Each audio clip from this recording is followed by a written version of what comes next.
안녕하세요. 오늘 저희와 함께 깊이 들여다볼 이야기는 바로 중국 경제입니다. 여기저기서 위기설이 끊이지 않죠. 지방정부 부채가 막 눈덩이처럼 불어나고 또 부동산 시장은 꽁꽁 얼어붙고 물가는 계속 떨어질 기미를 보이고 청년들은 일자리 찾기가 너무 어렵다고 하고요. 네, 맞습니다. 이런 문제들 때문에 많은 전문가들이 중국 경제 곧 무너진다 뭐 이렇게 예측했는데 좀 이상하게도 아직 건재해 보이는 거예요. 그렇죠. 왜 이럴까요? 오늘 저희는 시라카와 츠카사 씨의 분석, 중국 경제는 왜 붕괴하지 않는가 이 자료를 바탕으로 그 속사정 한번 제대로 파헤쳐보려고 합니다. 이번 분석의 목표는 간단합니다. 표면적인 문제들 너머에 숨겨진 그러니까 중국 경제를 떠받치는 힘의 정체가 대체 뭘까? 그리고 또 과거 일본의 경험하고 비교했을 때 우리가 배울 점은 혹시 없는지 알아보는 겁니다. 네. 자, 그럼 이 복잡한 퍼즐 함께 맞춰볼까요? 네, 그 말씀하신 대로 명백한 구조적 문제들이 계속 쌓여가는데도 중국 경제가 어떤 급격한 붕괴는 피하고 있다. 이 점이 참 흥미롭습니다. 뭐랄까, 중력을 거스르는 것처럼 보이기도 하고요. 네. 과연 어떤 요인들이 이런 버티는 힘을 만들어내고 있는지 하나씩 좀 구체적으로 살펴볼 필요가 있겠습니다. 가장 먼저 눈에 띄는 건 역시 중국의 그 막강한 금융 방어력인 것 같아요. 특히 그 외화 보유고 규모가 어마어마하잖아요. 그렇습니다. 2025년 7월 기준으로 약 3조 3천억 달러, 세계 최대 규모죠. 이건 단순히 돈이 많다, 이걸 넘어서는 의미가 있어요. 어떤 의미죠? 과거에 아시아나 중남미 외환 위기 때를 생각해보면 외화, 특히 달러가 부족해지면서 통화 가치가 폭락하고 막 국가 부도 사태까지 갔었잖아요. 네, 그랬죠. 중국은 이 막대한 외화 보유고 덕분에 외부 충격에 대한 어떤 1차적인 방패, 이걸 가지고 있는 셈입니다. 근데 그 많은 외화는 대체 어떻게 쌓일 수 있었던 걸까요? 그냥 단순히 수출을 많이 해서 그런 건가요? 물론 수출 주도 성장이 큰 역할을 했죠. 근데 그 배경에는 좀 독특한 정책 기조가 있습니다. 고도 성장기에도 중국 정부는 재정을 사회보장 강화 이런 거보다는 추가 성장 동력 확보나 국방력 증강 아니면 내부 치안 유지 같은 데 우선적으로 투입을 했어요. 그리고 도시랑 농촌 호구를 엄격히 구분해서 농촌 출신 노동력을 좀 저임금으로 활용하는 시스템, 이것도 한몫했고요. 그러니까 사회 안전망이 좀 부족하니까 개개인은 미래가 불안해서 돈을 막 쓰기보다는 악착같이 모으게 되고 네, 그 결과 내수 시장은 생각보다 안 커지고 대신 수출로 벌어들인 외화만 계속 쌓였다. 이런 말씀이시군요. 정확합니다. 이야, 정말 역설적인 상황이네요. 그래서 중국 가계 저축률이 유난히 높게 나타나는 겁니다. JP모건 추산으로 2023년 가계 저축률이 31.7%에 달했고 2022년 1인당 저축률은 34.3%로 거의 10년 내 최고치였어요. 와, 30%가 넘는다고요? 네. 의료, 교육, 노후 대비를 전부 스스로 해야 한다는 어떤 불안감, 이게 높은 저축 성향으로 이어진 거죠. 이 높은 저축률에겐데 지금 당장은 금융 시스템의 안정판 역할을 하고 있습니다. 안정판 역할. 네, 돈이 막 해외로 빠져나가거나 소비 심리가 갑자기 급격히 얼어붙는 걸 막아주는 거죠. 잠깐만요. 근데 그 점이 좀 흥미로운데요. 네, 높은 저축률이 금융 안정에는 도움이 되지만 동시에 내수 소비를 억제하는 요인이 된다는 거잖아요. 네, 그렇죠. 이건 정제정장의 발목을 잡는 거 아닌가요? 바로 그 점이 딜레마입니다. 일본의 잃어버린 30년하고 비교해보면 차이가 확 드러나죠. 일본은 버블 붕괴 후에 가계 저축률이 물론 고령층 제외하고 하락하면서 오히려 소비 위축이랑 디플레이션이 심화됐거든요. 반면에 중국은 높은 저축률 덕분에 극단적인 소비 붕괴는 막고 했지만 이게 과연 언제까지 긍정적일지는 좀 미지수입니다. 왜죠? 만약에 경제 상황이 더 나빠지거나 정부에 대한 불신이 커지면 이 막대한 저축이 은행에 가만히 머물지 않고 장롱예금처럼 그냥 숨어버릴 수도 있거든요. 현금으로 가지고 있는다는 거죠. 그렇죠. 그렇게 되면 시중에 돈이 돌지 않아서 경제에 더 큰 부담이 될 수 있습니다. 중국이 지금 바로 그 갈림길에 서 있는 것 같습니다. 그렇군요. 금융 방어력 외에 또 다른 버팀목은 역시 그 강력한 국가 통제 시스템인 것 같습니다. 이 부분을 좀 더 깊이 들여다볼까요?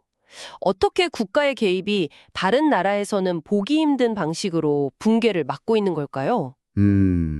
핵심은 금융 시스템에 대한 국가의 어떤 절대적인 장악력입니다. 특히 국유은행들이죠. 국유은행이요? 네. 예를 들어서 지방정부나 부동산 개발 기업이 뭐 엄청난 빚더미에 올라앉아서 파산 위기에 처해도 정부가 국유은행에 지시를 딱 하면 대출 만기를 연장해 주거나 부채 구조 조정을 봉해서 인위적으로 생명을 연장시킵니다. 아, 그게 일본 버블 붕괴 때와는 완전 정반대 상황이군요. 그렇죠. 그때는 민간 은행들이 부실 채권 빨리 처리하려고 막 대출 회수에 나서면서 기업들이 주도산하고 금융 시스템 전체가 마비됐었잖아요. 맞습니다. 일본은 빌려준 돈을 회수하려다 위기를 키웠다면 중국은 계속 더 빌려줘서 당장의 파국을 막고 있는 겁니다. 계속 더 빌려줘서. 네. 신혼경색으로 인한 금융 시스템 붕괴라는 최악의 시나리오는 일단 피하는 거죠. 그런데 그렇게 계속 지원해주면 뭐 당장은 급한 물은 끄겠지만 뭔가 부작용은 없을까요? 약간 밑 빠진 독에 물 붓기? 이런 느낌도 드는데요. 당연히 심각한 부작용이 따릅니다. 바로 그 좀비 기업 문제입니다. 좀비 기업? 네. 경쟁력을 잃고 시장에서 사실 퇴출되어야 할 기업들이 정부 지원에 기대해서 연명하면서 경제 전체의 생산성을 갉아먹고 결국 장기적인 침체의 원인이 되는 거죠. 아, 당장의 연쇄도산을 막는 대가로 어떻게 보면 미래의 성장 잠재력을 갉아먹는 셈입니다. 아니 왜 이렇게 좀 비효율적인 방식을 고수하는 걸까요? 단기적인 충격을 좀 감수하더라도 구조조정을 하는 게 장기적으로는 더 낫지 않나요? 그게 중국 정부의 최우선 목표 중 하나가 사회 안정이기 때문입니다. 사회 안정. 네, 대규모 실업은 곧 사회 불안으로 이어질 수 있다. 이런 인식이 아주 강하죠. 특히 국유기업을 통해서 고용을 유지하는 것은 매우 중요한 정책 수단입니다. 이런 방식이 어떻게 보면 중국식 국가 자본주의의 특징인데 이것이 과연 지속 가능한 모델인지에 대해서는 많은 전문가들이 의문을 제기하고 있습니다. 당장은 버티지만 근본적인 문제는 계속 쌓여가고 있으니까요. 그렇군요. 자, 그럼 금융방파제와 국가통제 외에 중국 경제를 지탱하는 또 다른 축은 역시 제조업의 힘이겠죠. 세계의 공장이라는 별명, 이거 아직도 유효한가요? 네, 여러 어려움 속에서도 중국 제조업의 저력은 무시할 수 없습니다. 몇 가지 강점을 짚어볼 수 있는데요. 첫째는 그 압도적인 공급망의 집적도입니다. 공급망 집적도라면 그러니까 관련된 모든 생산 과정이 중국 안에 다 있다는 뜻인가요? 그렇습니다. 예를 들어서 스마트폰 하나를 만든다고 하면 필요한 아주 작은 부품부터 디스플레이 패널, 최종 조립까지 거의 모든 단계를 중국 내에서 해결할 수가 있어요. 와, 다른 나라, 스캔점, 미국이나 동남아로 생산 기지를 옮기자고 해도 이런 생태계를 단기간에 구축하기는 거의 불가능에 가깝습니다. 부품 하나가 없어서 전체 생산이 멈추는 일을 겪지 않으려면 중국을 벗어나기가 어려운 거죠. 와, 그건 정말 대단하네요. 마치 거대한 레고 세트처럼 그냥 모든 부품이 한 곳에 다 모여 있는 셈이군요. 그렇죠. 근데 그럼에도 불구하고 생산기지 이전 이야기가 계속 나오는 건 왜일까요? 아무래도 인건비 상승이나 미중 갈등 같은 지정학적 위험 때문이죠. 하지만 대안을 찾는 것이 쉽지 않다는 게 현실입니다. 두 번째 강점은 여전히 강력한 수출 경쟁력입니다. 아, 수출. 네, 2024년 들어서 증가세가 좀 둔화되긴 했지만 세계 수출 시장에서 차지하는 비중이 13%를 넘습니다. 독일이나 일본 같은 전통적인 제조업 강국들을 크게 앞서는 수치죠. 특히 어떤 분야에서 좀 두드러지나요? 최근에는 그 전기차, 배터리, 태양광 패널 같은 신재생 에너지 분야에서 두각을 나타내고 있습니다. 압도적인 가격 경쟁력하고 대량 생산 능력, 이걸 무기로 세계 시장을 빠르게 장악하고 있죠. 물론 이 과정에서 좀 과잉 생산이라든지 저가 경쟁 문제가 불거지고 있기도 합니다. 제조업이 당연히 일자리 창출에도 큰 역할을 하겠죠. 네, 그게 세 번째 강점인데요. 바로 고용 흡수력입니다. 중국 전체적으로 약 1억 명 이상이 제조업에 종사하는 것으로 추산됩니다. 1억 명이요? 네, 농촌에서 도시로 이동하는 막대한 노동력을 흡수하는 아주 중요한 역할을 해왔죠. 최근에 임금 상승이나 자동화 추세에도 불구하고 제조업이 고용을 유지하는 능력은 사회 안정을 위해서 여전히 중요합니다. 기술력 측면은 좀 어떤가요? 미국의 제재 때문에 첨단 기술 분야는 좀 어려움을 겪고 있다. 이런 소식도 들리는데요. 네, 그게 네 번째 강점이자 동시에 약점이 될 수 있는 부분인데요. 최첨단 반도체 같은 분야는 미국의 견제로 고전하고 있지만 아까 말씀드린 전기차, 배터리나 통신 장비 같은 특정 분야에서는 이미 세계적인 기술력을 확보했습니다. 정부 주도의 막대한 투자가 좀 과잉이다 이런 비판도 있지만 그 투자가 또 관련 산업 생태계를 유지하고 내수 순환을 일으키는 측면도 분명히 있습니다. 제조업 기반이 있기에 부채 문제나 부동산 침체의 충격을 어느 정도 완충하고 있는 셈이죠. 하지만 이런 제조업 강점도 결국에는 뭐 저가 경쟁이나 과잉 생산 그리고 수출 의존도라는 약점을 안고 있는 것 아닌가요? 미국이나 유럽이 보호무역 장벽을 높이면 타격이 클 수밖에 없을 텐데요. 맞습니다. 지금의 강점이 언제든 리스크로 돌변할 수 있다는 점은 분명합니다. 어떻게 보면 중국 경제의 아슬아슬한 줄타기라고 할 수 있겠죠. 이제 좀 더 거시적인 통제 시스템, 그러니까 금융 통제와 사회 안정 문제로 넘어가 보죠. 중국은 자본 통제가 상당히 엄격하다고 들었습니다. 네, 개인이 외화를 바꾸거나 해외로 돈을 보내는데 상당한 제약에 따릅니다. 게다가 대부분의 은행이 국유화되어 있기 때문에 정부가 유사시에 개인의 예금 인출을 제한하는 조치를 취하기도 상대적으로 용이한 구조입니다. 하... 명시적으로 뭐 예금 봉쇄 이런 걸 선언하지 않더라도 얼마든지 유사한 효과를 낼 수 있는 거죠. 그럼 그 디지털 위안화 도입도 이런 통제력 강화와 관련이 있는 건가요? 단순히 결제 편의성을 높이는 것 이상의 의미가 있을까요? 그렇다고 볼 수 있습니다. 디지털 위안화, 그 ECNY가 전면적으로 도입되면 중앙은행이 개인 간의 자금 흐름까지 실시간으로 추적하고 필요하면 특정 계좌를 동결하는 것까지 가능한 그런 잠재적 통제력을 갖게 됩니다. 와, 실시간 추적이요? 네. 2차 세계대전 후에 일본이 시행했던 그런 물리적인 예금 봉쇄와 비교하면 훨씬 더 미묘하고 상시적인 통제가 가능해지는 거죠. 물론 아직 위안화의 국제적 사용이 제한적이기 때문에 이런 통제의 영향은 주로 중국 국내에 머무릅니다. 사회적인 측면에서의 안정장치도 있을까요? 예를 들어서 높은 청년 실업률 같은 문제가 심각하다고 하는데 이건 어떻게 관리되고 있나요? 일단 공식적인 고용 통계는 비교적 안정적으로 발표됩니다. 물론 청년 실업률이 20%에 육박할 정도로 심각한 것은 사실이지만 좀 독특한 시스템이 충격을 완화하는 측면이 있습니다. 어떤 시스템이죠? 바로 농민공 문제입니다. 농촌에 호적을 둔 이들이 도시에 와서 일하다가 실직하면 공식적인 도시 실업 통계에는 잘 잡히지 않고 그냥 고향이 농촌으로 돌아가는 경우가 많습니다. 농촌이 일종의 실업 완충지대 역할을 하는 셈이죠. 아, 농촌이 완충지대. 그렇군요. 사람들의 인식이나 뭐 문화적 요인도 작용할까요? 네, 그것도 무시할 수 없는 부분입니다. 중국인들은 역사적으로나 경험적으로 어려움을 견디는데 상대적으로 익숙하고 개인의 어떤 경제적 자유보다는 사회 전체의 안정을 우선시하는 경향이 강하다, 이런 분석도 있습니다. 서구 민주주의 국가라면 경제 침체가 바로 정권에 대한 불만이나 교체 요구로 이어지기 쉽지만 중국에서는 공산당의 강력한 통치 기반과 정보 통제, 또 치안 유지 시스템 덕분에 그런 동요가 표면적으로 잘 드러나지 않습니다. 여기에 더해서 국제적인 역학관계도 작용합니다. 미중 갈등이 심화되면서 외국 자본이 일부 이탈하고 있지만 역설적으로 중국 내부의 자본 통제가 강화되면서 국내 자금의 해외 유출을 막아서 금융 시스템을 안정시키는 효과도 있습니다. 아, 그렇군요.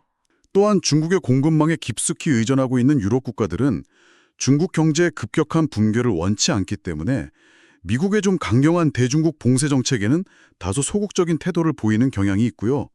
이러한 복합적인 요인들이 중국 경제가 쉽게 무너지지 않도록 떠받치고 있는 거죠.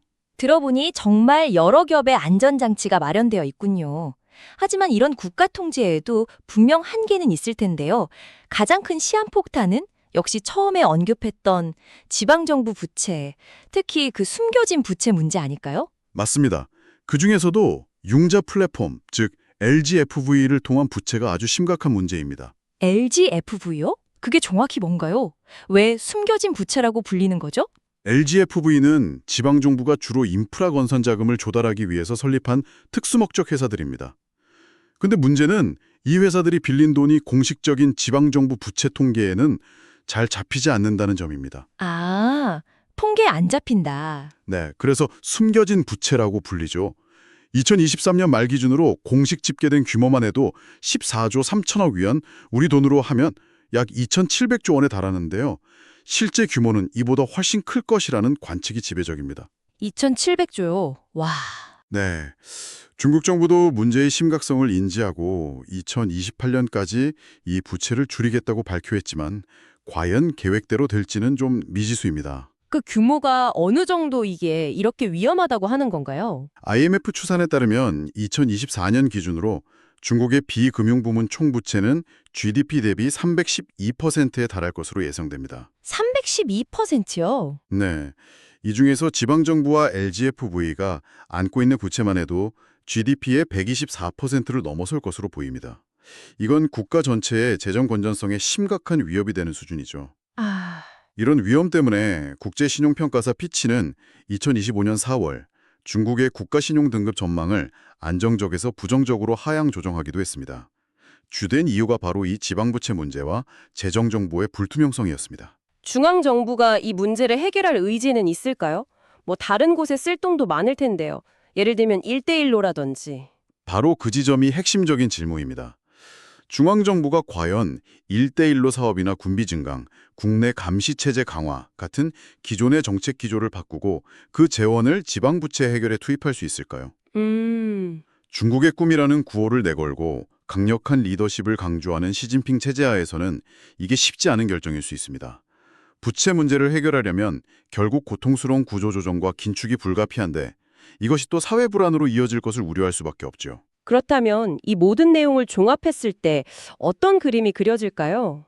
중국 경제가 붕괴하지 않는 이유, 이제 좀 명확해진 것 같은데요. 네, 정리해보면 막대한 외화 보유고와 높은 가계 저축이라는 금융 방패, 그리고 부실 기업마저 살려내는 강력한 국가 통제 시스템, 여전히 건재한 제조업 기반, 그리고 자본 이동과 사회 불안을 억제하는 각종 통제 장치들. 네. 이 여러 겸의 방어막 덕분에 중국 경제가 예상과는 달리 급격한 붕괴를 피하고 있다 이렇게 볼 수 있습니다. 하지만 이게 근본적인 해결책은 아니라는 말씀이시죠. 문제 자체를 해결한 게 아니라 그냥 개혁 시간을 벌면서 뒤로 미루고 있는 것에 가깝다. 이런 느낌인데요. 정확합니다. 이건 연명장치에 가깝지 건강한 상태라고 보기는 어렵습니다. 지방정부의 숨겨진 부채, 생산성 낮은 좀비 기업들, 활력을 잃은 소비 심리 같은 근본적인 문제들은 여전히 해결되지 않은 채 잠복해 있습니다. 어쩌면 중국 경제는 붕괴하지는 않지만 그렇다고 성장하지도 못하는 장기 저성장 국면, 이른바 일본식 장기 침체의 초입에 들어서고 있는 것일 수도 있습니다. 아, 여기서 일본의 경험을 반면교사 삼을 수 있다. 이런 말씀이신 것 같습니다. 구체적으로 어떤 교훈을 얻을 수 있을까요? 크게 한 3가지 정도 생각해 볼 수 있습니다. 첫째는 붕괴를 막는 힘과 성장을 만들어내는 힘은 전혀 다르다는 점입니다. 아, 막는 힘과 만드는 힘. 네. 국가 통제를 통해서 단기적인 안정은 얻을 수 있지만 그 과정에서 시장의 역동성과 효율성을 잃어버리면 장기적인 침체를 피하기 어렵다는 거죠. 때로는 고통스럽더라도 무너질 것은 과감히 정리하는 어떤 파괴적 혁신이 필요할 때가 있습니다. 둘째는 부채 문제는 해결을 미룰수록 처리 비용이 눈덩이처럼 불어난다는 교훈입니다. 일본이 버블 붕괴 후에 부실 채권 처리를 계속 미루다가 결국 장기 디플레이션의 늪에 빠졌던 것처럼 중국도 지금의 이런 연명책이 미래 성장의 발목을 잡는 더 큰 부메랑이 되어 돌아올 위험에 직면해 있습니다. 네. 마지막으로 셋째는 산업구조 조정의 중요성입니다. 경제가 성숙 단계에 접어들면 기존의 주력 산업, 즉 낡음은 점차 경쟁력을 잃기 마련이거든요. 그리고 과감하게 키워나가느냐입니다. 이 과정에서 기존 산업의 기득권을 일부 포기하고 자원을 재분배하는 결단이 필요한데 이게 참 쉽지 않죠. 결국 중국 경제 붕괴론이 계속 빗나가는 이유는 중국 특유의 강력한 통제 시스템이 위기의 폭발 시점을 계속 뒤로 미루고 있기 때문이다. 이렇게 정리할 수 있겠군요. 네. 하지만 그 미루기의 끝에는 어떤 모습이 기다리고 있을지 어쩌면 그게 더 중요한 문제 같습니다. 일본식 장기 침체일 수도 있고 혹은 더 심각한 상황일 수도 있겠죠. 오늘 저희는 중국 경제가 수많은 경고에도 불구하고 왜 쉽게 무너지지 않는지에 대해 깊이 있게 탐구해봤습니다. 막대한 외화 보유고와 가계저축, 강력한 국가 통제, 제조업 기반, 그리고 금융 및 사회 통제라는 복합적인 요인들이 작용하고 있다는 것을 확인했습니다. 네, 하지만 중요한 것은 이러한 버티는 힘이 결코 공짜가 아니라는 점입니다. 필요한 구조 개혁을 지연시키고 비효율을 누적시키면서 장기적인 성장 잠재력을 갉아먹는 대가를 치르고 있습니다. 특히 앞서 여러 차례 강조했듯이 좀비 기업 문제와 지방정부의 막대한 숨겨진 부채는 언제 터질지 모르는 시한폭탄으로 남아 있습니다. 오늘 살펴본 분석 자료는 특히 일본이 중국의 사례를 반면교사 삼아서 과거 자신들이 겪었던 실수를 되풀이하지 않기 위해 고통스럽더라도 개혁을 단행해야 한다고 아주 강하게 주장합니다. 버블 붕괴 후의 일본과 현재 중국의 상황이 여러 면에서 유사하다는 지적이 많은데요. 네, 그렇죠. 여기서 여러분께 마지막으로 질문을 하나 던져보고 싶습니다. 만약 여러분이 속한 국가나 혹은 몸담고 있는 조직이 비슷한 장기 침체 위협에 직면한다면 단기적인 혼란이나 반발을 감수하고서라도 어떤 구체적인 개혁을 추진해야 할까요? 미래의 새로움을 키우기 위해서 지금 당장은 좀 익숙하고 편안하지만 결국에는 우리를 올가맬 수 있는 낡음 중에서 무엇을 과감히 포기할 수 있을지 한번 진지하게 고민해 보시는 건 어떨까요?